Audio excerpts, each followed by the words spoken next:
Muy bien, pues buenas noches. Vamos a continuar con nuestro curso de introducción a la renovación.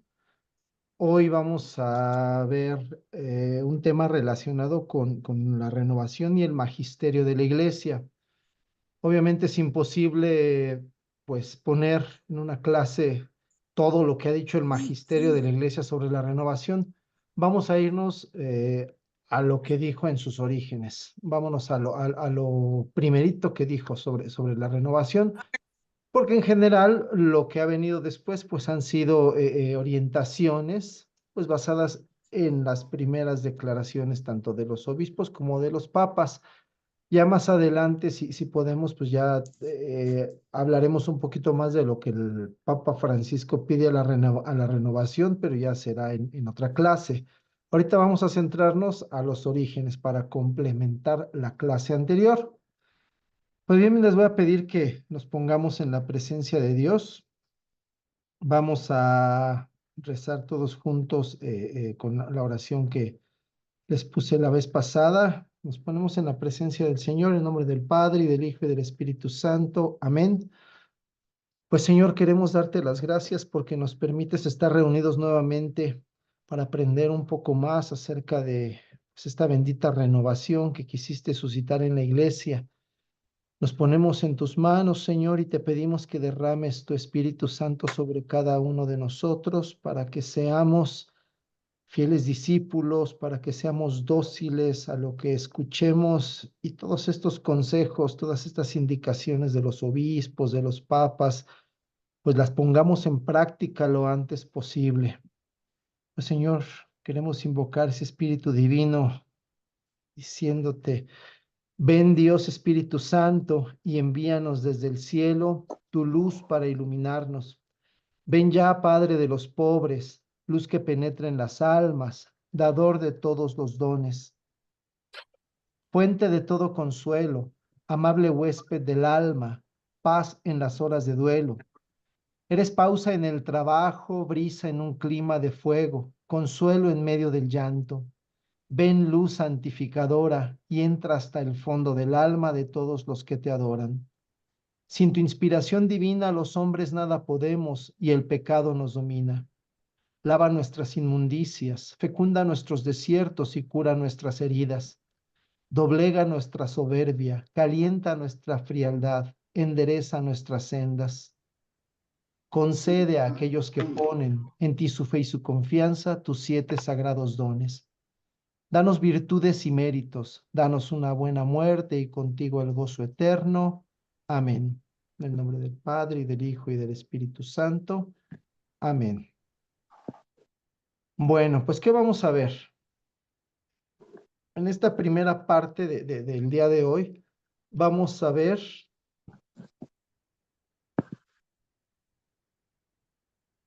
algunos antecedentes, pero católicos, de la renovación. Nos vamos a ir antes del Concilio Vaticano II. Vamos a ver qué fue el Concilio Vaticano II y qué importancia tuvo para la renovación. Lo que dijeron los obispos y los papas sobre la renovación es lo que vamos a ver. Vámonos antes del Concilio Vaticano II.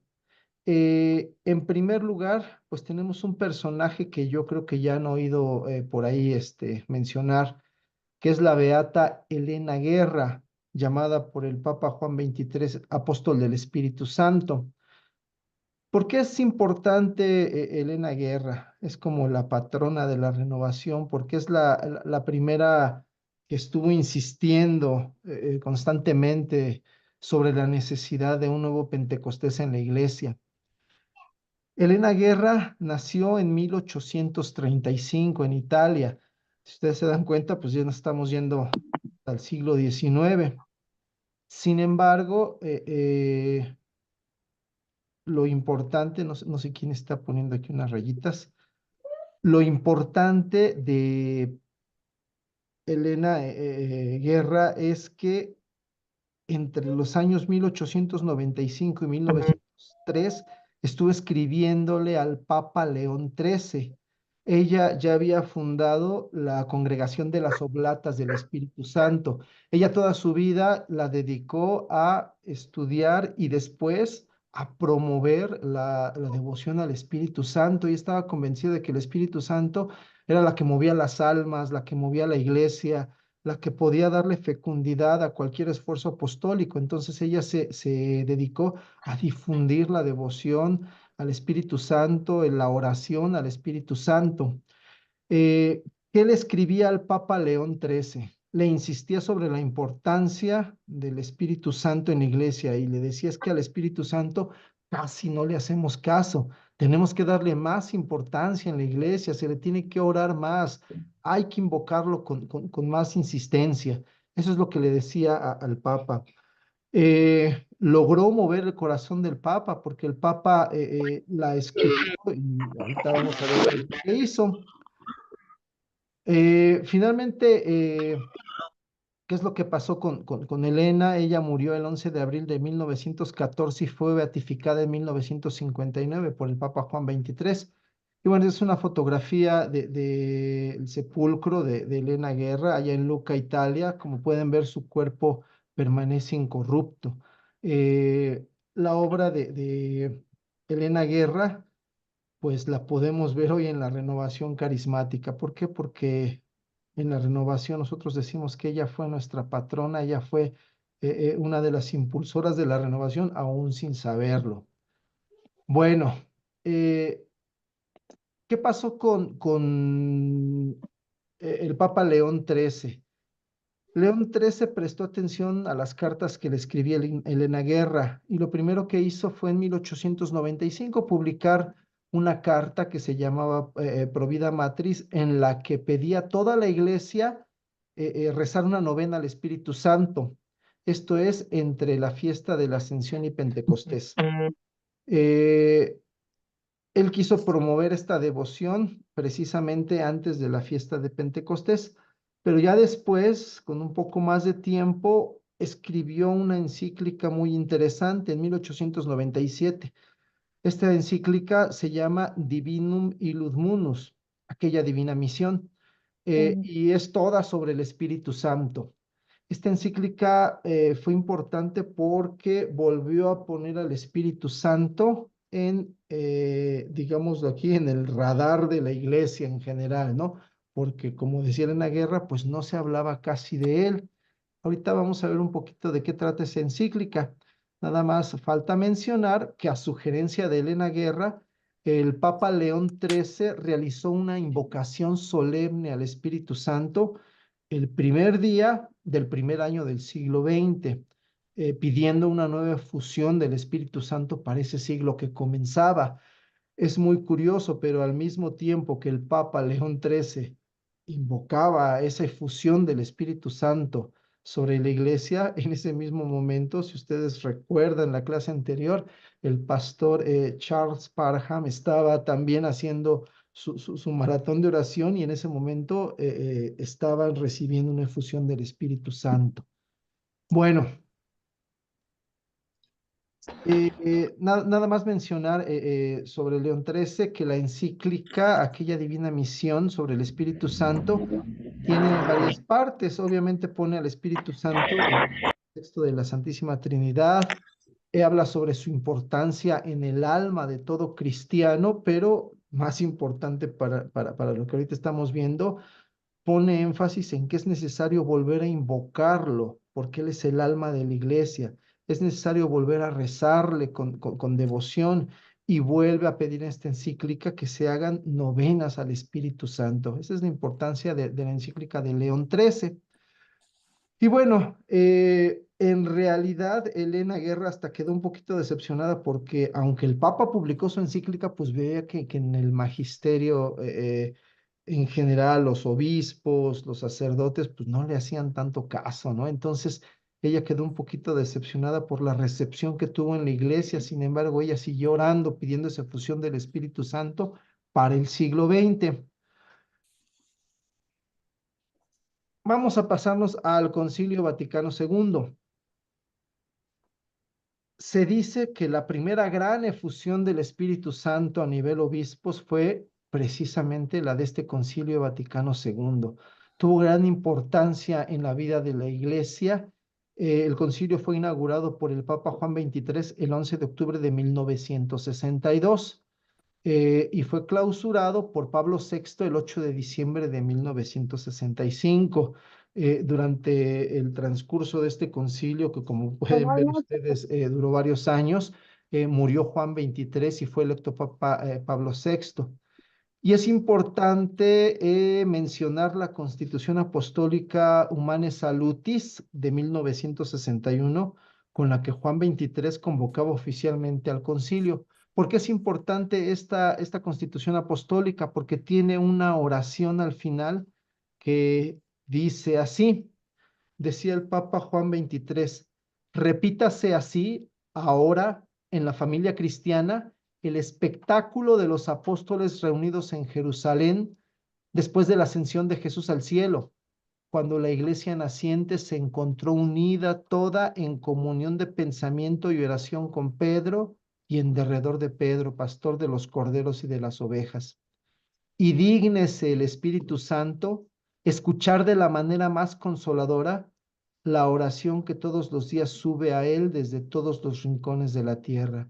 Y fíjense lo que decía, renueva en nuestro tiempo los prodigios como de un nuevo Pentecostés y concede que la Iglesia Santa, reunida en unánime y más intensa oración en torno a María, Madre de Jesús, y guiada por Pedro, propague el reino del Salvador divino, que es reino de verdad, de justicia, de amor y de paz. Así sea. Así decía el Papa. En resumen, ¿qué pedía el Papa antes de comenzar el concilio? Pedía una nueva efusión del Espíritu, un nuevo Pentecostés para la iglesia, pero fíjense cómo lo dice, renueva los prodigios de un nuevo Pentecostés. El Papa no se refería solamente pues a una efusión en el interior de las personas, sino él hablaba de una efusión con los prodigios que se presentaron en este nuevo Pentecostés, en el primer Pentecostés. Entonces el Papa, mediante el Concilio Vaticano II, quería promover, quería invocar este nuevo Pentecostés para la iglesia. Pues bien, el Concilio Vaticano tocó muchos temas, pero en lo que concierne a la renovación, influyó principalmente en dos aspectos. Desde el principio, desde sus documentos, el concilio dio mayor importancia a la participación de los laicos en la iglesia. Si ustedes pues han leído o quizás algunos lo hayan vivido también. Antes del concilio, pues la iglesia era casi por completo clerical. ¿Qué quiere decir? Que todo lo hacían los sacerdotes, todo lo hacían los ministros consagrados.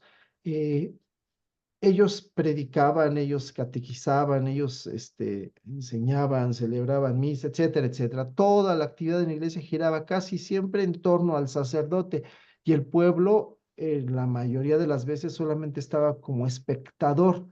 El Concilio Vaticano II dijo es que eso no debe seguir así. Los laicos tienen un papel bien importante en la misión evangelizadora de la iglesia. Los laicos tienen que dar servicio en la iglesia, tienen que evangelizar, tienen que ayudarle al sacerdote a cumplir esta misión. Entonces, al darle mayor importancia a esta participación de los laicos, de forma caso un santo, pues especialmente elegida por Dios, pues evangelizaba. Entonces, el concilio dijo, no, los carismas no son del pasado, los carismas son actuales, y con eso pues le abrió la puerta a que la renovación pudiera vivir esta nueva fusión de carismas. Voy a poner algunos documentos del Concilio Vaticano II y algunos párrafos que son importantes para que ustedes vean lo que enseñó el concilio sobre los carismas y que sirvió muchísimo a la renovación. El primer documento donde habla de carismas es el Lumen Gentium en el número 12. Es bien importante este párrafo que les voy a leer. Dice el concilio, además, el mismo Espíritu Santo no solo santifica y dirige al pueblo de Dios mediante los sacramentos y los ministerios, y lo adorna con virtudes, sino que también distribuye gracias especiales entre los fieles de cualquier condición, distribuyendo a cada uno según quiere, haciendo referencia a 1 Corintios 12:11. Sus dones, con lo que los hace aptos y prontos para ejercer las diversas obras y deberes que sean útiles para la renovación y la mayor edificación de la iglesia, según aquellas palabras. A cada uno se le otorga la manifestación del Espíritu para común utilidad. Vamos a detenernos un poquito en este párrafo para ir viendo algunos conceptos. A mí me llama la atención, lo primero que me llama la atención es que dice que el Espíritu distribuye gracias especiales entre los fieles de cualquier condición. Y este de cualquier condición es muy importante porque no se excluye a nadie.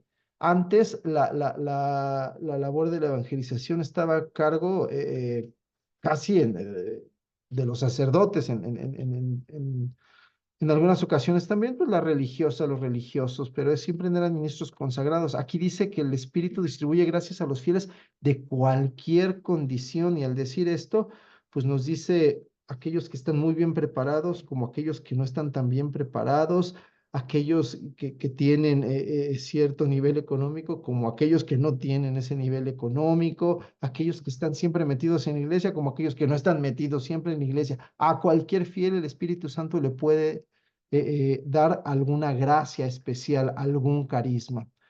En resumen, este párrafo nos dice que los carismas forman parte de la vida de la iglesia, igual que los sacramentos, igual que los ministerios, igual que las virtudes. Entonces no son nada extraño, no son nada ajeno a la iglesia. En segundo lugar, afirma que el Espíritu Santo los reparte a quien quiere. Es el Espíritu Santo el que los va a distribuir según su voluntad. Nosotros sí los podemos pedir, obviamente, pero la decisión de dar tal o cual carisma a una persona, pues es totalmente del Espíritu Santo. Y fíjense lo que dice también el documento, que los carismas hacen aptas a las personas para ejercer las diferentes obras necesarias para la edificación y renovación de la iglesia. Aquí el documento del Concilio Vaticano nos dice que los carismas sirven para edificación de la iglesia. No es la primera vez que oímos esto. Los carismas son para edificación de la iglesia. Y todos nosotros debemos ejercerlos con esa finalidad, edificar y renovar la iglesia. Más adelante, el documento del Lumen Gentium, del mismo número, continúa así. Fíjense lo que dice. Estos carismas, tanto los extraordinarios como los más comunes y difundidos, deben ser recibidos con gratitud y consuelo, porque son muy adecuados y útiles a las necesidades de la iglesia. Los dones extraordinarios no deben pedirse temerariamente, ni hay que esperar de ellos con presunción los frutos del trabajo apostólico. Podemos sacar los siguientes 3 puntos de este párrafo. Primero, los carismas deben ser recibidos con gratitud y consuelo. Nos dice aquí el documento que son muy útiles a las necesidades de la iglesia. Entonces debemos estar agradecidos con esta fusión de carismas. Son útiles a las necesidades de la iglesia. Por ahí alguien se preguntaba, ¿cuántos dones hay? ¿Cuántos carismas hay? Y se respondía a sí mismo, pues hay tantos carismas como necesidades hay en la iglesia, porque hay un carisma para satisfacer cada una de las necesidades de la iglesia. ¿Qué más nos dice el concilio? Los carismas no deben sobrevalorarse, sobre todo aquellos que parecen más extraordinarios y espectaculares. Muchos quisieran tener esos carismas que llama el concilio extraordinarios, ¿verdad? ¿Cuántos quisieran ser profetas? ¿Cuántos quisieran sanar enfermos? ¿Cuántos quisieran tener visiones, etcétera, etcétera, ¿no? Pero dice que esos carismas no deben sobrevalorarse. Todos, hasta los más sencillos y que pueden parecer insignificantes, son importantes, importantes. Y no debe esperarse de los carismas más extraordinarios tener un éxito inmediato en evangelización. Muchos piensan que si tuviéramos muchos profetas, muchos con don de sanación, muchos con don de lenguas, la evangelización sería más fácil y más rápida. No, los carismas no nos van a dar un resultado inmediato, nos dice el concilio.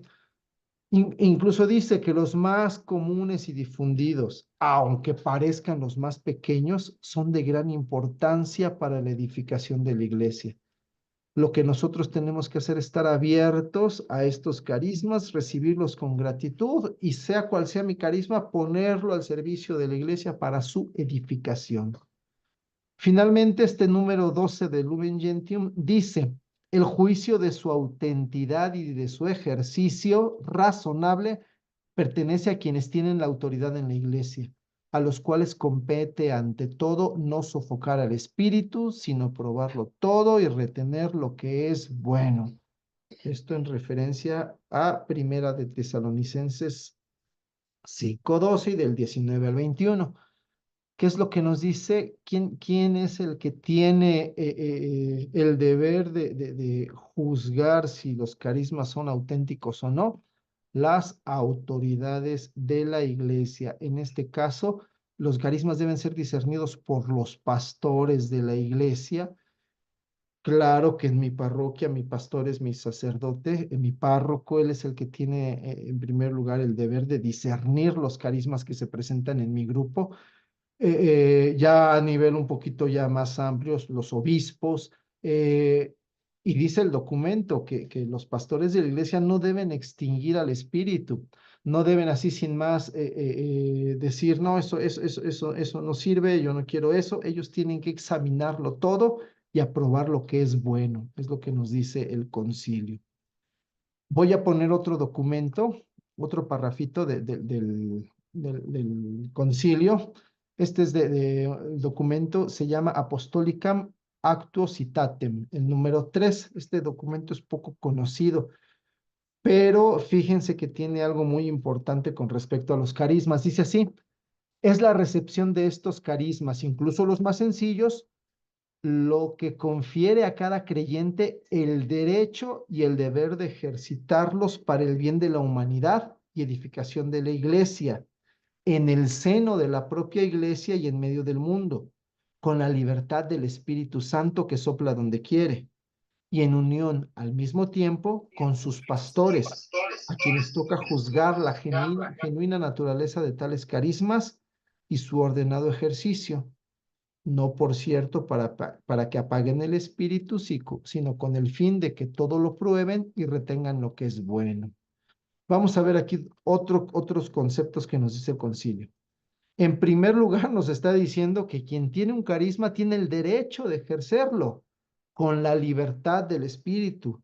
Los carismas no pueden ser limitados porque el que tiene el carisma tiene el derecho de ejercitarlo con la libertad, pero, esta libertad del espíritu lleva al que tiene el carisma a ponerlo al servicio de la iglesia, a ponerlo en el seno de la iglesia para que el pastor lo discierna.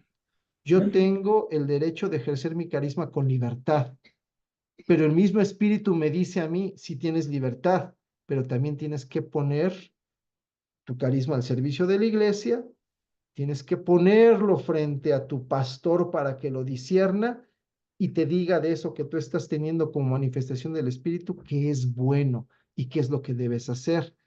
Eh, los carismas tienen que ser utilizados en el seno de la iglesia, en el seno de la iglesia, en comunión con nuestros pastores.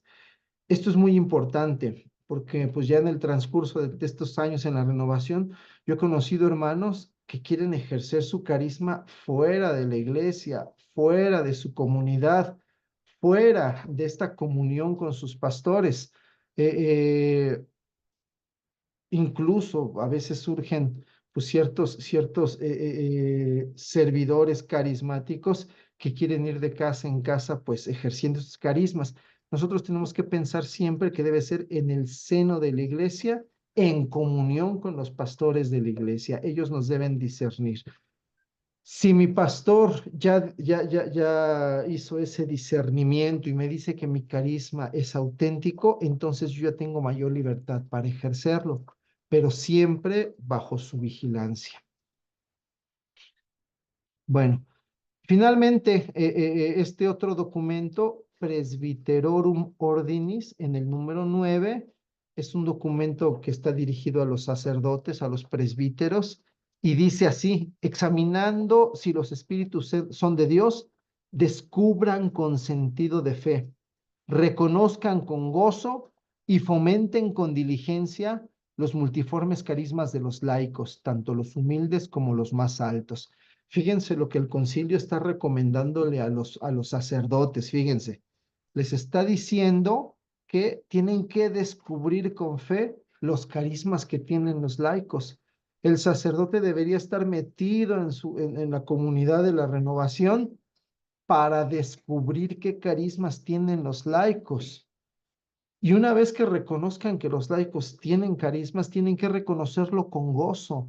Muchos sacerdotes no quieren reconocer estos carismas y mucho menos sienten gozo de que se presenten, ¿verdad?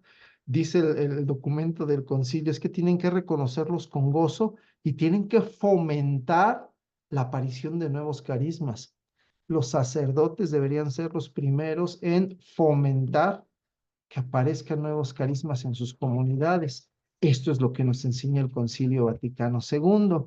Bueno, podríamos hablar mucho más del concilio, muchas cosas que dijo, ¿no? Pero yo quería nada más hacer énfasis en estos documentos que hablan sobre los carismas para que se den cuenta cómo ya con esta base, cuando empezaron a surgir carismas en la renovación, ya teníamos nosotros una guía, ya teníamos nosotros una base doctrinal firme y bueno, no tuvimos que andar experimentando nada porque el concilio ya nos había dado los primeros pasos que teníamos que dar con los carismas. Bueno, vamos ahora a pasar a lo que sucedió después del concilio. Cuando surgió la renovación, obviamente empezó a llamar la atención de los obispos. Si ustedes recuerdan, los primeros focos de la renovación, los primeros tres focos de la renovación fueron Pittsburgh, Indiana y Michigan. Fueron los tres lugares en donde empezó a crecer la renovación en las universidades. Obviamente los obispos pues empezaron a echarles un ojo a los renovados. Eh, Varios de ellos pues enviaron gente, ¿no? Enviaron pues a algunos sacerdotes para que pues fueran a las asambleas de renovación y vieran de qué se trataba eso. Entonces fueron los primeros que después de estudiar un poquito de qué trataba la renovación, sacaron un documento oficial. Entonces vamos a ver qué dijeron primero los obispos de Estados Unidos, que son los primeros que hablaron sobre la renovación, porque ahí es donde nació, y después los obispos de Canadá, porque es donde se extendió con mayor fuerza al principio. Entonces, vámonos primero al primer informe de los obispos de Estados Unidos. Este primer informe se dio en 1969. Si ustedes se acuerdan, la renovación empezó en 1967. La primera petición oficial ya por parte de los obispos de la Conferencia Episcopal de los Estados Unidos para estudiar la renovación surgió un año después, en 1968. Nombraron una comisión para que estudiara la renovación. Esta comisión estuvo trabajando como un año y en 1969 sacaron su primer documento. ¿Qué decía este documento sobre la renovación? Acuérdense que la renovación ni siquiera se llamaba renovación todavía, apenas había nacido. Entonces, estos obispos decían, hay numerosos indicios de que los renovados tienen una mejor comprensión del papel del cristiano en la iglesia. Se daban cuenta que los renovados asumían su papel dentro de la iglesia, querían servir en la iglesia, querían ayudar en la iglesia. Llegaban con su sacerdote y le decían, pues, ¿en qué le ayudo? ¿En qué puedo servir? Si ustedes se dan cuenta, hoy en día también, donde hay comunidades de renovación, los renovados andan metiéndose, pues ayudando en la misa, ayudando a dar catequesis, ayudando a organizar la fiesta parroquial, ayudando en todos lados. ¿Por qué? Porque la renovación te da una mejor comprensión de tu papel dentro de la iglesia. También los obispos decían, hay indicios de que la renovación está mejorando la vida espiritual de estas personas. Quienes se metían a la renovación empezaban a tener vida espiritual que antes no llevaban. Una vida espiritual basada en la oración, basada en los sacramentos, basada en la lectura bíblica sobre todo.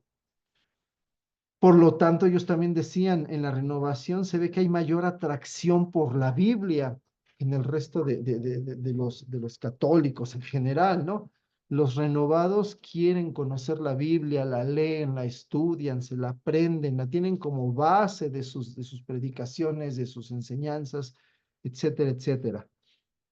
También se dieron cuenta que los renovados tenían una mayor comprensión de la religión católica, querían conocer su religión, querían conocer la doctrina católica. Los renovados tenían una mayor vinculación a la adoración eucarística. ¿Por qué? Porque desde el principio, acuérdense que la primera efusión del Espíritu Santo que hubo en el retiro de fin de semana de allá del Arca y la Paloma, fue en la capilla del Santísimo, ¿no? Entonces, desde el principio, la renovación aprendió a adorar al Señor presente en la Eucaristía, hizo a Jesús Eucaristía el centro de sus asambleas, de sus oraciones. Y también los obispos se dieron cuenta de que había mayor devoción a María entre los renovados. Muchos de ellos no conocían a María, muchos la despreciaban, y sin embargo, al conocer la renovación y al entrar en la renovación, se volvían devotos de María. Bueno, esto es lo que informaron los obispos en 1969. Espero que esto que vieron en los primeros renovados también lo podamos ver en nuestras comunidades, ¿verdad? Porque si estamos viendo la historia de lo que pasó, pues para aplicarla a nuestras comunidades. En tu comunidad hay mayor atracción por la Biblia, la gente quiere leer la Biblia, en tu comunidad todos tienen una vida espiritual madura, en tu comunidad todos conocen la doctrina cristiana, en tu comunidad todos son adoradores eucarísticos, en tu comunidad todos son devotos de María. Estas son las preguntas que habríamos que hacernos. ¿Qué concluyeron los obispos de este informe? Fíjense, a mí me dio risa cuando lo leí, dice, conclusión, el movimiento no debe ser reprimido por ahora, o sea, por ahora no, sino que se le debe permitir desarrollarse. Entonces, lo que decían ahorita, déjenlos que se desarrolle, que crezca para ver qué más pasa, no olvidando la llamada de los obispos a su responsabilidad pastoral para vigilar y guiar este movimiento en la iglesia. Entonces, ¿qué decían como conclusión? Dejen que se desarrolle, dejen que crezca, dejen que se extienda, pero que los obispos estén vigilando y estén guiando al movimiento. Fíjense cómo dice vigilar y guiar, ¿eh? No nada más es estar viendo desde afuera a ver qué pasa, sino intervenir cuando se note que hay alguna desviación para guiar por el camino recto. Eso es lo que decían en su primer informe los obispos de Estados Unidos. Vamos a ver un poquito lo que decían los obispos de Canadá. Ellos sacaron su documento años después, en 1975. Ellos vieron puntos positivos y puntos negativos. Los puntos positivos que mencionaron los podemos resumir en estos cuatro. Primero, la renovación carismática está centrada en la actuación del Espíritu Santo en la iglesia. Fíjense, ellos ya le llamaban renovación carismática, en 1965 ya se le llamaba así. Ellos decían, está centrada en la actuación del Espíritu Santo en la iglesia en general, porque se temía que la renovación se volviera un tanto intimista. ¿Qué quiere decir? Que fuera el Espíritu Santo y yo. El Espíritu Santo me da a mí mis dones, me da a mí mis gracias, y que las personas se aislaran con una devoción muy íntima, muy personal. Y aquí dice, no, no, no, está centrada en la actuación del Espíritu Santo, pero en la iglesia en general, ¿no? Los obispos también decían, los de Canadá, como punto positivo, que en la renovación se manejaba una adecuada teología trinitaria.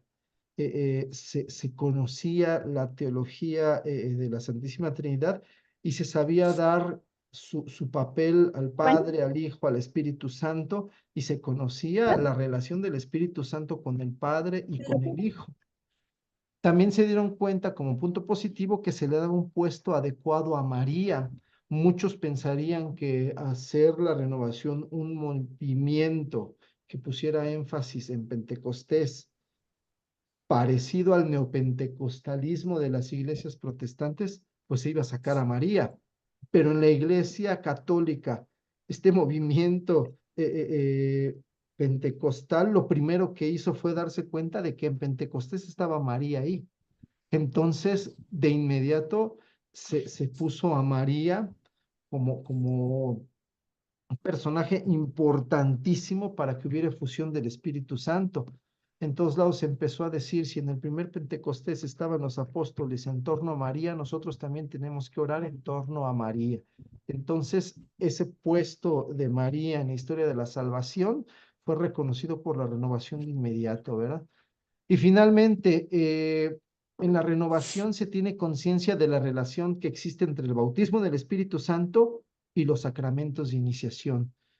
Un temor que existía y que existe todavía es que se piense que el bautismo en el Espíritu Santo, esta oración que hacemos para recibir la efusión, pueda ser confundida con un sacramento.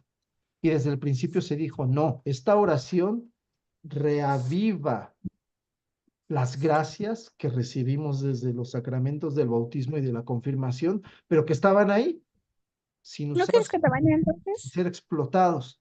Entonces, desde el principio se tuvo conciencia de esto. El bautismo del Espíritu Santo lo que hace es reavivar estas gracias que ya habíamos recibido desde los sacramentos de iniciación.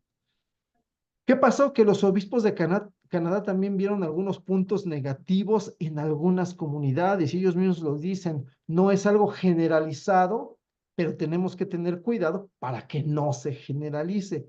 ¿Cuáles son los puntos negativos? Se dieron cuenta de que algunos daban excesiva importancia a las manifestaciones carismáticas. Había cierto sensacionalismo. Ya habíamos hablado de esto cuando hablamos de las primeras sectas pentecostales. Pues en la renovación algunos querían ante todo vivir experiencias carismáticas, experiencias extraordinarias, y había en sus asambleas ese cierto sensacionalismo. Entonces, dijeron los obispos, esto tenemos que cuidarlo para que no se desborde, ¿no? También vieron que en algunos lugares había exceso de emocionalismo. Se le daba mucha importancia a las emociones como el llanto o la alegría desbordada, eh, y esto hace que muchas veces se busque, pues, como que mover estos sentimientos, ¿no? Y entonces empiezas a predicar poniendo ante todo el deseo de que la gente, pues llore, o no sé, o que la gente, pues tenga un entusiasmo desbordado, ¿no? Y no que conozcan al Señor. Entonces, este fue otro de los puntos negativos que dijeron los obispos, hay que cuidar. Otro es que en algunos lugares había un cierto fundamentalismo bíblico, que quiere decir que algunos líderes empezaban a interpretar la Biblia según ellos lo entendían. Y esto podía llevar a hacer a un lado pues el magisterio de la iglesia, que es quien nos explica la escritura. Entonces también vieron que este era un riesgo que había que cuidar. ¿Qué más? Los obispos también notaron que en algunos grupos había cierto egocentrismo, que ellos se sentían como un grupo especial, un grupo aparte, que pues no había una comunión con el resto de los grupos de las parroquias, etcétera, etcétera. Se sentían, en otras palabras, especiales, ¿no? Entonces dijeron que esto se tenía que cuidar, ¿no? Y el último punto negativo que vieron en algunos lados es que había algunos dirigentes que no tenían formación. Y bueno, si ustedes se dan cuenta, pues es un punto que sigue dañando nuestra relación. Hay dirigentes que no tienen la adecuada formación doctrinal, bíblica, humana, no tienen discernimiento. Entonces, son los puntos negativos que vieron los obispos de Canadá. Sin embargo, lo que ellos recomendaron fue lo mismo que los obispos de Estados Unidos. Hay que dejar que se desarrolle el movimiento, pero hay que estar cuidándolo, hay que estar pastoreándolo.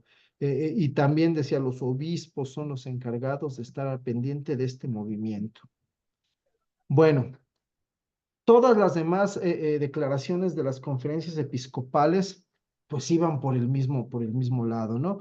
Hubo una declaración muy importante aquí en Latinoamérica. Los obispos de Latinoamérica se reunieron en una población de Colombia que se llama La Ceja. Y entre todos, vamos, fueron alrededor de 100 obispos de toda Latinoamérica, hicieron un documento sobre la renovación. Yo les recomiendo que si por ahí lo quieren buscar, busquen documento de La Ceja, de la Conferencia Latinoamericana, ¿no? Y van a ver, básicamente es lo mismo, ¿no? Señala los puntos buenos, señala los riesgos y habla de que la renovación debe ser apoyada, debe ser guiada, debe ser pastoreada. Bueno, esto es lo que dijeron los primeros obispos que tuvieron que discernir la renovación. Ahora bien, ¿qué dijeron los primeros papas? La renovación surgió en la época en la que Pablo VI era el papa. A él le tocó, pues más que nada, darle un sí o darle un no a la renovación. Y ya después Juan Pablo II se encargó de darle orientaciones pastorales. Entonces, vamos a ver brevemente algunas cosas que dijeron los papas sobre la renovación. Vamos a centrarnos, como les digo, en Pablo VI y Juan Pablo II, que fueron los que les tocó ver el nacimiento y la expansión de la renovación. Pablo VI, la primera vez que se dirigió a la renovación fue durante la primera conferencia internacional de líderes en 1973. En este año 1973, pues ya había una renovación extendida por todo el mundo.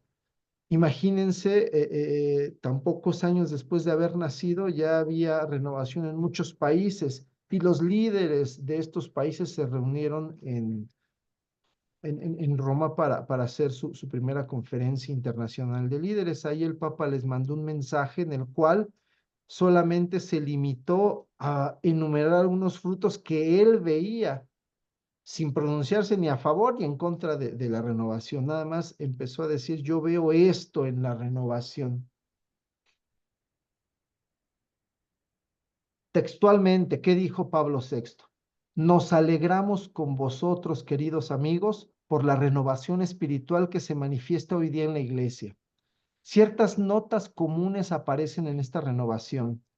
El gusto por una oración profunda, personal y comunitaria, un retorno a la contemplación y un énfasis puesto en la alabanza de Dios, el deseo de entregarse totalmente a Cristo, una grande disponibilidad a las inspiraciones del Espíritu Santo, una frecuentación más asidua a la Escritura, una amplia abnegación fraterna, la voluntad de prestar una colaboración a los servicios de la Iglesia. En todo esto podemos conocer la obra misteriosa y discreta del Espíritu que es el alma de la Iglesia. Esto es lo que dijo el Papa. Si se fijan, nada más enumeró lo que él veía, que espero que es lo que hay en nuestras comunidades. Gusto por la oración, por la contemplación, por la alabanza, el deseo de entregarse al Señor, una disponibilidad, una docilidad al Espíritu, una lectura bíblica frecuente, etcétera, etcétera, ¿no? Y el Papa dijo, bueno, yo veo aquí en esto la obra misteriosa del Espíritu, pero lo que todo mundo quería que dijera es que sí acepto la renovación o no acepto la renovación. Querían así que fuera pues ya tajante y porque había muchos obispos, muchos sacerdotes que todavía dudaban de la renovación, por eso pedían que el Papa fuera claro, bueno, pero en esta ocasión pues no lo fue. Fue hasta 1975 donde fue la tercera conferencia internacional de líderes. En esa ocasión se juntaron 10,000 carismáticos de todo el mundo. Imagínense ya en 1975, nuevamente una reunión internacional ya de la renovación allá en Roma. Y entonces ahí el Papa les dirigió un mensaje ya muy claro. El Papa les dijo, para un mundo así cada vez más secularizado, no hay nada más necesario que el testimonio de esta renovación espiritual que el Espíritu Santo suscita hoy visiblemente en las regiones y ambientes más diversos. Y luego dijo lo que todo el mundo esperaba que dijera, pero de la forma menos esperada. Dijo así: entonces, esta renovación espiritual, ¿cómo no va a ser una suerte para la iglesia y para el mundo? Y en este caso, ¿cómo no adoptar todos los medios para que siga haciéndolo? Estos medios, queridos hijos y queridas hijas, se los indicará el Espíritu Santo. Entonces, fíjense cómo el Papa dijo, pues, ¿cómo no voy a querer la renovación? Es una suerte que haya surgido la renovación. Así lo dijo, ¿no? Una forma muy coloquial de decir, qué bueno que Dios suscitó la renovación en la iglesia. Porque como él mismo lo decía, el mundo estaba cada vez más secularizado. ¿Qué quiere decir esto? Pues el mundo era cada vez más mundano. Entonces no había algo más necesario para la iglesia que esta renovación. Pablo VI hizo algo muy importante para la renovación. Promovió que se organizara un Consejo Internacional de la Renovación. Y en 1978 se creó el Consejo Internacional del Movimiento de la Renovación Carismática Católica, que después se llamó Servicio Internacional de la Renovación Carismática Católica. Sus cifras ICCRS, le decían ICRES, así para que pudiéramos pronunciar, ¿no? ICRES. Entonces, él promovió la formación de este consejo que estaba formado por sacerdotes, obispos, laicos, líderes de todo el mundo. Tenía su sede en Roma. ¿Y para qué era este consejo internacional? Pues para guiar, para orientar, para formar a la renovación carismática, sobre todo a los líderes de la renovación. Y el Papa Pablo VI nombró al cardenal Suenens como asesor episcopal de la renovación a nivel internacional. Esta es la fotografía del cardenal Joseph Suenens.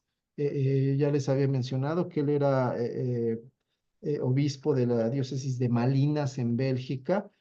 Desde el Concilio Vaticano, el cardenal Suenens fue el que más promovió que se hablara de los carismas en los documentos que ya leímos.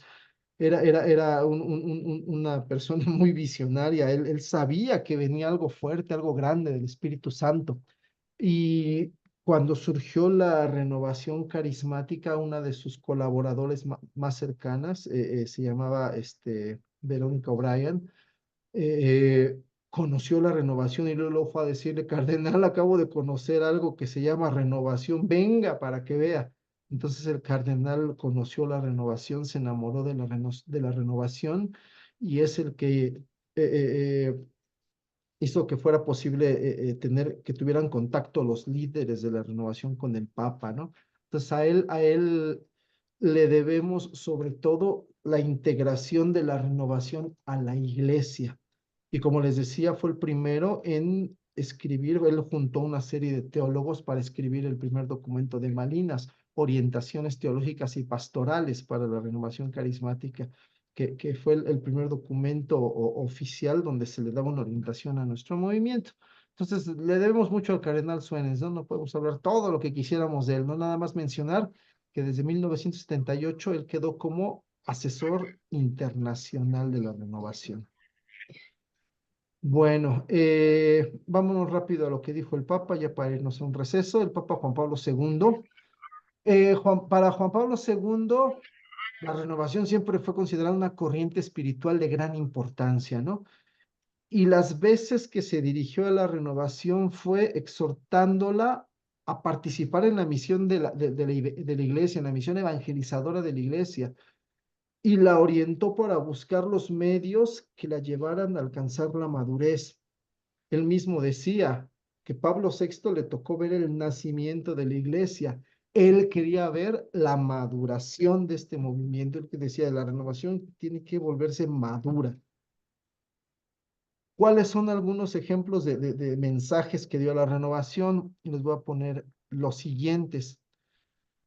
Este mensaje dirigido a los servidores, a los líderes de la renovación, ¿no? Ahí incluyanse ustedes. Dice así, la tarea del dirigente es, en primer lugar, dar ejemplo de oración con su propia vida. Fíjense, ¿cuál debería ser en primer lugar tu tarea ahí en tu comunidad? Dar ejemplo de oración. Eso es lo primero que tendrías que hacer. En segundo lugar, os corresponde proporcionar alimento sólido para el sustento espiritual mediante la distribución del pan de la verdadera doctrina. ¿Qué te toca en segundo lugar, según San Juan Pablo II? Darle a tu comunidad el alimento de la sana y verdadera doctrina. Por eso la necesidad de que te formes y aprendas esa doctrina, sino que le vas a dar a tu comunidad. Y en tercer lugar, como dirigentes de la renovación, debéis tener la iniciativa de crear lazos de confianza y de cooperación con los obispos, quienes tienen la responsabilidad pastoral de guiar a todo el cuerpo de Cristo, incluida la renovación carismática. Entonces el Papa nos decía, tiendan lazos de confianza y de cooperación con sus obispos. Y muchas veces nosotros no conocemos ni a nuestro obispo, ¿verdad? Entonces tenemos que buscar esa comunión con nuestro pastor. Esto es lo que dijo el Papa en uno de sus discursos. Vamos a ver qué más dijo. En este discurso, el Papa advertía sobre los riesgos que veía en la renovación en ese momento. Estamos hablando de la década de los 80, dice así. Ciertamente no faltan riesgos porque la acción del Espíritu se desarrolla en vasos de barro. Y esta cita bíblica donde San Pablo dice que somos vasos de barro es muy importante. No por carismáticos, por más carismáticos que seamos, no dejamos de ser humanos, con defectos, con debilidades. Muchas veces estamos, si no totalmente ciegos, pues sí parcialmente ciegos, no vemos ¿Verdad? la realidad a veces como deberíamos.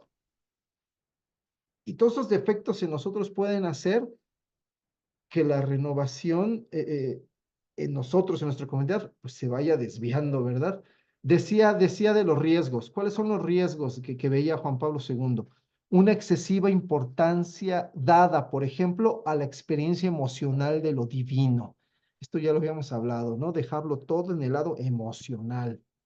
Búsqueda desmedida de lo espectacular y de lo extraordinario. El Papa seguía viendo todavía este riesgo en las comunidades carismáticas.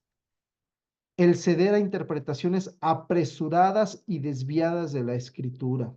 Se volvió muy común, ¿no? Que la gente abría la Biblia y cualquier versículo que veía, ya lo pensaba que ese era para él y le daba una interpretación acomodándola a las circunstancias. Y bueno, no es que Dios no hable así, claro que puede hablar así, pero muchas veces se cae en excesos, ¿verdad? ¿Qué otro riesgo? Un replegarse intimista que rehúye al compromiso apostólico. Muchos grupos empezaron a encerrarse, a vivir sus propias experiencias hacia adentro y no abrirse al compromiso que tenían con la iglesia en general. Muchos grupos se negaban a participar con los otros grupos parroquiales, por ejemplo, en actividades en común. Se negaban a salir a evangelizar, preferían encerrarse ellos mismos, ¿verdad? Y bueno, esto lo decía así, un riesgo es la complacencia narcisista que se aísla y se cierra. Los grupos cerrados totalmente. Nosotros somos carismáticos, ustedes no saben nada del Espíritu Santo, nosotros sí sabemos, ¿verdad? Decía, estos y otros son los peligros que se asoman a vuestro camino. Entonces, esto es lo que advertía Juan Pablo II. Y bueno, y finalmente de Juan Pablo II, voy a poner estos dos párrafos que están dirigidos a los sacerdotes. Fíjate lo que les dijo el Papa a los sacerdotes. Dice así, el sacerdote tiene una única e indispensable tarea que cumplir en y para la renovación carismática, lo mismo que para toda la comunidad cristiana. Su misión no está en oposición ni es paralela a la legítima tarea de los laicos. El sacerdote contribuye a garantizar a los movimientos de renovación espiritual su integración a la vida litúrgica y sacramental de la iglesia. A ver, vamos a ver qué dice este parrafito. Vamos a tratar de desmenuzarlo un poquito. Dice que el sacerdote tiene una tarea indispensable para la renovación, que su labor en la renovación no debe estar en contra, en oposición, ni tiene que estar paralelo, ¿no? Así como viendo nada más de lejecitos lo que hacemos en la renovación, ¿no? El sacerdote tiene que garantizar que la renovación se integre a la vida de la iglesia, es lo que dice el Papa. Y luego más adelante dice, el sacerdote no puede cumplir su servicio en favor de la renovación en tanto no adopte una actitud de acogida ante la misma, basado en el deseo de crecer en los dones del Espíritu Santo, deseo que comparte con todo cristiano por el hecho de su bautismo. Entonces decía, el sacerdote no va a cumplir, no va a poder cumplir su misión si no acoge a la renovación. Entonces el Papa le pedía a los sacerdotes que acogieran a la renovación, que no la rechazaran. Y bueno, yo creo que este parrafito le serviría a muchos de nuestros sacerdotes, ¿no? Como el Papa los invita, acojan a la renovación, no se cierren a la renovación. Pero bueno, esto es lo que Juan Pablo II le decía a los sacerdotes. Igual, dijo muchas cosas, dio muchos consejos. Vuelvo a repetir, lo que el Papa quería es que la renovación llegara a la madurez, que no se quedara nada más en el arranque inicial, eh, eh, sino que caminara hacia la madurez. Una madurez que hacía que la renovación quizás fuera más tranquila, quizás más moderada que al principio, pero no por eso no por eso menos profunda, ¿verdad? Entonces, Juan Pablo II dirigió la renovación hacia una madurez. Bueno, eh, ¿qué concluimos de estos documentos, de estas cosas que acabamos de ver? La renovación carismática no careció de acompañamiento ni de discernimiento durante su nacimiento y expansión. No creció sola. La renovación siempre estuvo acompañada a veces de fuera, pero también dentro de ella, del discernimiento de los pastores.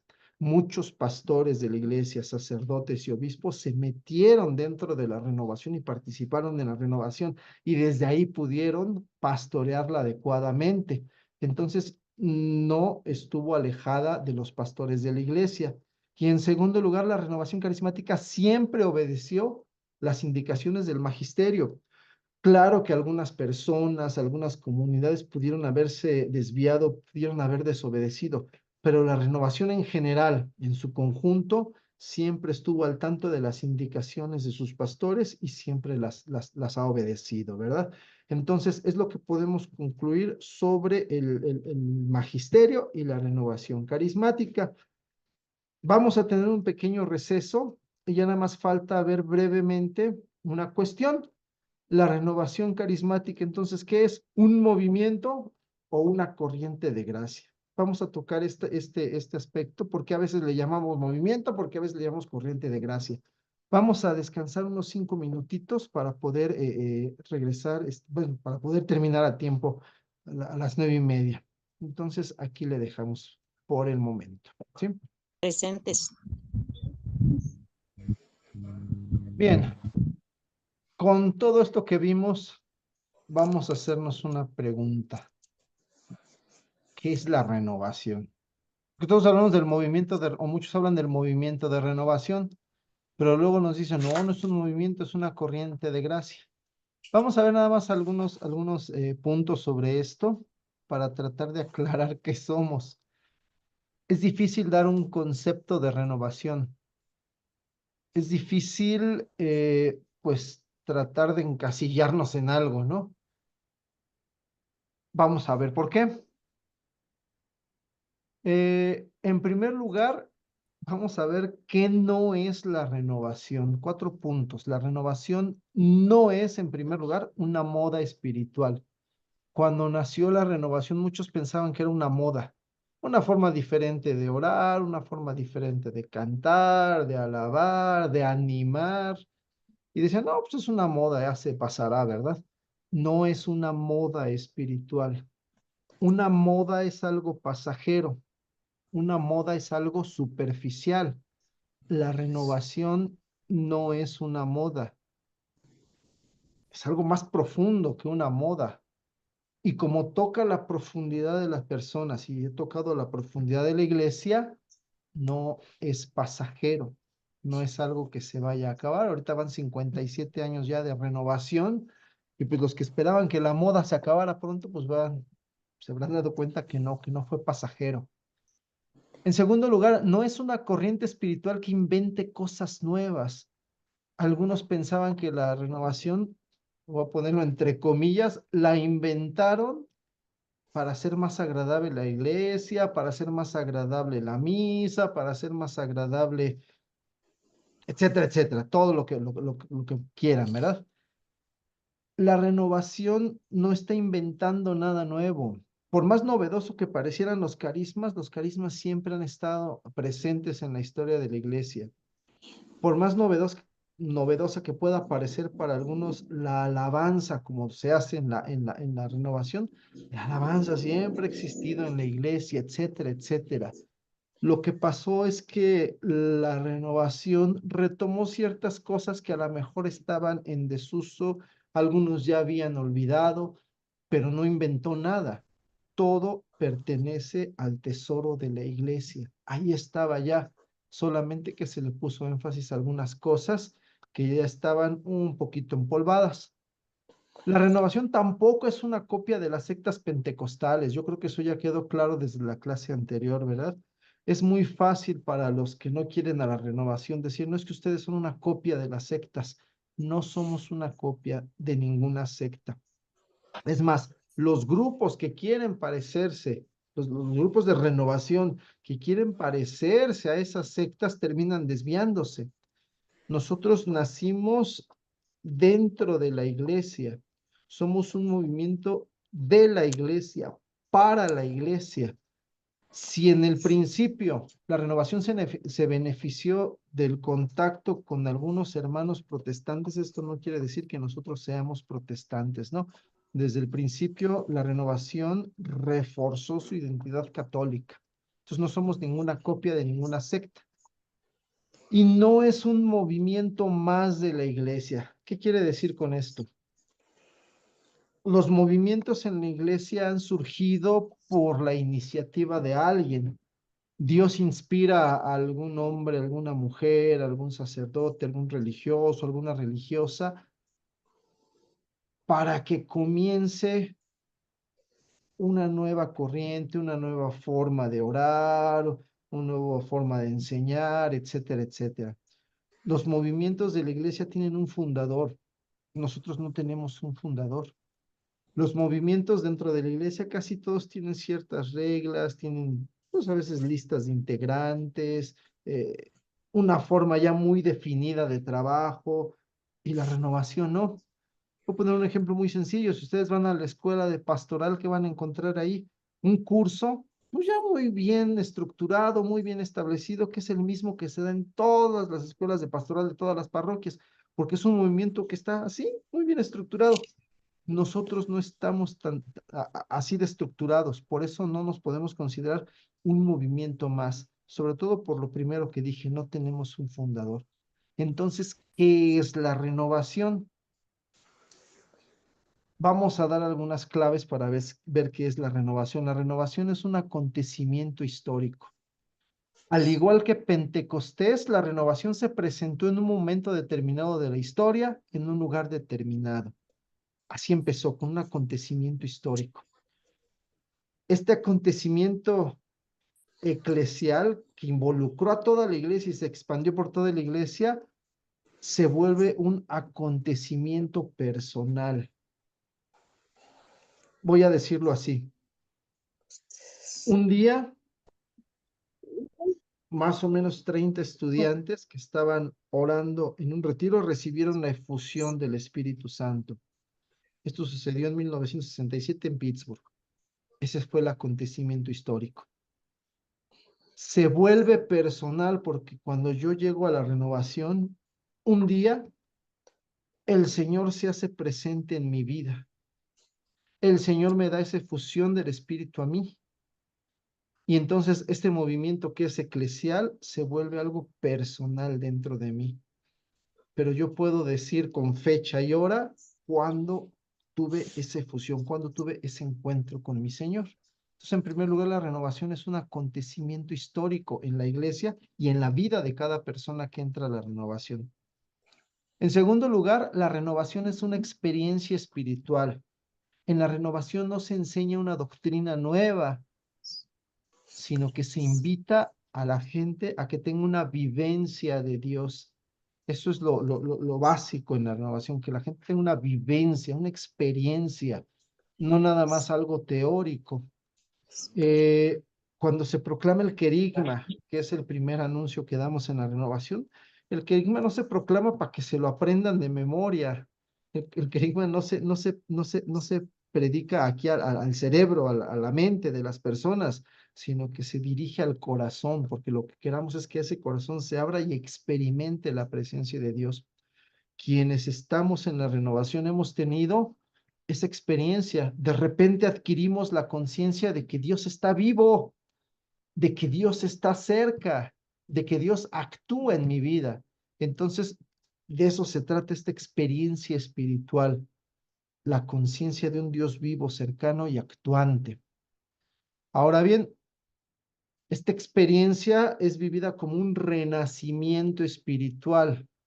El renacimiento espiritual que vivimos en la renovación tiene tres partes. Comienza con un encuentro con Dios.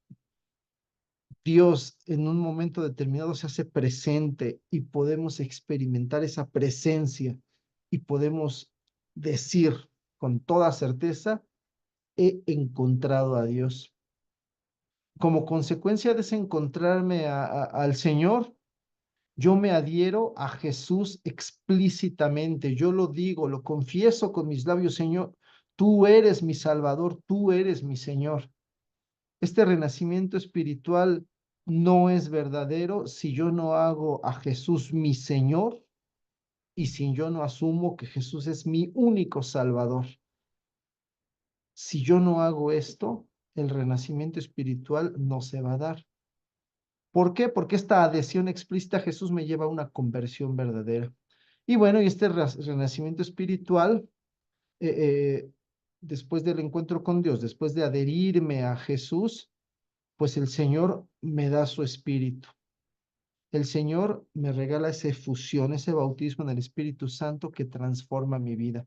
Entonces, esta es la experiencia que los que estamos en la renovación vivimos en el principio y vamos renovando a lo largo de nuestra vida. ¿Por qué? Porque este renacimiento espiritual no nada más se da una vez, no puede ser renovado cuantas veces sea necesario. ¿Qué más podemos decir de la renovación carismática? La renovación es una corriente de gracia. Y esto hace mucho énfasis el Papa Francisco, es que es una corriente, no es un movimiento nada más así, ¿no? Es una corriente.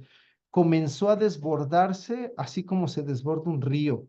Ustedes se dan cuenta que nació en un lugar muy concreto, pero de ahí se empezó a desbordar por todos los Estados Unidos, luego por todo el mundo a una velocidad impresionante, así como un río cuando va desbordándose y va invadiendo todo lo que hay alrededor. Así se extendió a todos los rincones de la iglesia en muy poco tiempo. Todo el que quiera puede dejarse inundar por esta corriente. Y es importante señalarlo. No porque tú te dejes inundar por esta corriente de gracia, ya vas a decir que soy renovado, ¿verdad? Voy a poner un ejemplo. Esta corriente puede llegar a cierta congregación religiosa, puede llegar a otros grupos parroquiales, puede llegar a otros servidores en la parroquia.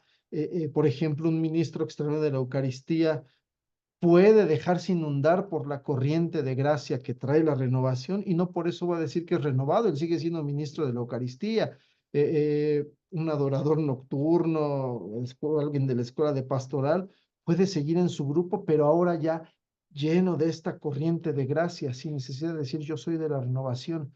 Entonces, la idea y que el Papa Francisco ha repetido una y otra vez es que nosotros tenemos que llevar esta corriente de gracia a todos los rincones de la parroquia, sin querer que todos vengan y pertenezcan a nuestros grupos. Nosotros tenemos que dejar que la corriente fluya. Si alguien se quiere integrar, bienvenido. Si no, ellos van a seguir haciendo su apostolado donde lo hagan, pero ahora con una nueva perspectiva, ahora con una nueva fuerza, que es la fuerza del Espíritu. Y bueno, como todo río, esta corriente de gracia desemboca en el mar, que es Dios. Si esta corriente no nos lleva a un encuentro profundo con nuestro Señor, entonces no es verdadera. Entonces, podemos decir que la renovación carismática es una corriente de gracia que está dando a la gente una experiencia de Dios. Es lo que podemos decir de la renovación, una corriente de gracia que da a la gente una experiencia de Dios. Esa es, digamos, la definición más aproximada que podemos dar de la renovación. Esto ya lo vamos a ver con más detalle en la próxima clase. Nada más ya para terminar, ¿por qué le llamamos entonces movimiento? Porque siempre decimos el movimiento de renovación, el movimiento de renovación. Se le llama movimiento por tres razones. En primer lugar, se le llamó movimiento para incluirla con las demás agrupaciones de laicos. El Vaticano, no sé si ustedes sepan, tiene un registro de cuáles son los movimientos laicales en la iglesia. Si tú quieres fundar un nuevo movimiento, por ejemplo, no sé, camino neocatecumenal, no sé, Legión de María, etcétera, etcétera. Si tú quieres fundar un movimiento y quieres que ese movimiento tenga digamos, la aprobación oficial del Vaticano, pues es incluida. El Vaticano tiene una comisión especial para los movimientos laicos que le da el nombramiento de movimiento laico de la iglesia. Entonces, por eso se llama movimiento a nuestra renovación, a nuestra corriente de gracia, porque también fue incluida junto con los demás movimientos laicos por el Vaticano. Nosotros tenemos nuestro nombramiento del Vaticano. También se llama movimiento porque la renovación debe tener una organización mínima. En todas las diócesis la renovación tiene ciertos estatutos y tiene una organización que va de acuerdo a la diócesis en la que está. Generalmente hay líderes en las parroquias que tienen que estar en comunión con los líderes en las diócesis y esos líderes de las diócesis tienen que estar en comunión con los líderes a nivel de todo el país, ¿no? Entonces, esta organización, por mínima que sea, le da a la renovación cierta solidez y le da a la renovación la facilidad para pastorearla, porque si no hubiera una organización mínima, todo el mundo haría lo que quisiera, ¿verdad? Y también nos llamamos movimiento porque tenemos que integrarnos a la comunidad parroquial. Imagínense cuando el padre convoque a todos los movimientos y grupos de su parroquia, ni modo que nosotros no vayamos. No, padre, yo no soy movimiento, yo soy corriente de gracia. A mí no me llame, ¿verdad? Pues no, todos tenemos que integrarnos de igual manera a la comunidad parroquial. Por eso también nos llaman movimiento. Entonces, por eso está bien decir el movimiento de renovación. Sí, también es correcto, pero no perder de vista que nosotros aparte de que somos un movimiento laico de la iglesia, más que nada y ante todo somos una corriente de gracia que debe llevar una experiencia de Dios a los demás. Y bueno, conclusiones, vamos a concluir con dos frases del cardenal Suenens que a mí me gustan mucho, ¿no? Son dos frases taquilleras, ¿no? Así como eslogan, ¿no? En primer lugar, dice el cardenal, uno no entra en la renovación, es la renovación la que entra en uno. Es muy fácil ir a una asamblea, ir a una oración, ir de retiro en retiro, pero si tú no dejas que la renovación de veras te inunde por dentro y penetre hasta lo más profundo y te transforme, no eres renovado. Había un sacerdote que hablaba de los turismáticos o turistas carismáticos, ¿no? Que andan de comunidad en comunidad, andan viajando de retiro en retiro, porque lo que quieren es experiencias carismáticas. Ellos no han dejado que la renovación los transforme por dentro. Ellos son carismáticos superficiales. La renovación tiene que entrar hasta lo más profundo para que pueda ser real, si no, no somos renovados. Y en la segunda frase, la renovación no es un movimiento de la iglesia, es la iglesia en movimiento. Y aquí me surge una duda. ¿En nuestras comunidades podríamos afirmar eso? ¿Somos la iglesia en movimiento? ¿Somos quien mueve, quien motiva, quien convoca, quien pone el ejemplo, quien está siempre al frente? ¿Seremos esa iglesia en movimiento o ya nos habremos estancado? Pues con estas conclusiones vamos a terminar. Pues no tenemos mucho tiempo, nada más si hubiera alguna duda, alguna pregunta así breve que alguien quisiera hacer, sino ya para terminar.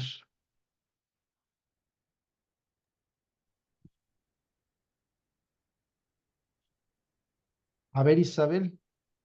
Sí, buenas noches, hermano. Bueno, así de forma breve hablaste de A lo ver, que... perdón, Isabel, casi no te escuchas. No sé si Ah, puedas acercarte más al micrófono o... ok, ok. A ver, a lo mejor está muy bajito ya. Sí, nada más hablabas de lo que dijo el Papa Juan Pablo II. A mí me queda muy claro que él fue uno de los grandes pioneros en los cuales dijo, pues abran puertas y ventanas y busquemos nuevas formas Un de poquito, evangelizar. se oye bien Entonces, poquito. A ver, parece que no te están escuchando. es, es que hay un micrófono abierto por ahí. Se vicia, se vicia. A ver, yo me acerco mi bocina para oírte bien. A ver, di, a A ver, ver di. si ya me escuchas. A A ver. ver. Mira, hablas de lo que Juan Pablo II dijo, hay varios párrafos que decías que él mencionó acerca de nuestras, digamos, nuestras obligaciones como renovados, pero también a lo que exhortó a los sacerdotes. Me Ujú. gustaría saber si estos escritos solamente fueron conferencias o solamente fueron homilías o solamente fueron prédicas, o si hay un documento legal que lo pueda avalar para Ujú. yo poderlo como conseguir. Si uno de repente se, se le presentan como varias, por decirlo así, como opositores, ¿no? Los mismos sacerdotes como que ponen el pie y como que dicen, a ver, ¿dónde está esto? Entonces, a mí se me hizo eso muy interesante porque pues es bueno saberlo, así como debemos saber derechos y obligaciones del laico que están plasmados en el derecho canónico, pues también me gustaría saber si hay un documento legal que respalde esto. Ujú. Mira, la mayoría de los mensajes de los papas a la renovación se producen en el contexto de algún encuentro internacional. Haz de cuenta que los líderes de la renovación tienen un evento internacional y ahí el Papa les manda un mensaje. Casi todos son mensajes de este tipo. Este, si gustan, les voy a mandar, yo los que consideramos los principales, eh, todos están en la página de internet del Vaticano, nada más que sí es un poquito complicado encontrarlos porque hay que buscarlos por fecha. Pero si quieren, yo les paso estos discursos en donde el Papa mencionaba todas estas cosas, o los papas mencionaban todas estas cosas. Y bueno, pues no hay un documento así firmado por el Papa para todos los sacerdotes donde diga, a ver, todos se alinean a esto. No, no, no. ¿Por qué? Porque los papas dan orientaciones, dan consejos. Exhortaciones. Lo mismo, Exhortaciones. lo mismo que los obispos aconsejan, exhortan, corrigen. Pero bueno, ya depende de cada quien, pues el caso que hace a esto, ¿no? Muchas veces nosotros decimos, no, es que los sacerdotes dicen que no, y el Papa ya les dijo que sí. Mm, Pues no nos quejemos, porque muchas veces nosotros tampoco hacemos caso a lo que el Papa decía. Por ejemplo, decía el Papa, tenemos que ser ejemplo de oración nosotros los líderes, correcto. y somos los primeros que ni oramos, ¿no?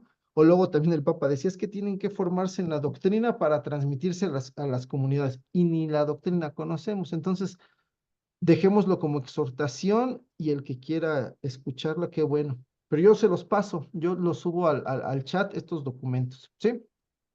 Bien, gracias. Sí, de Sí nada.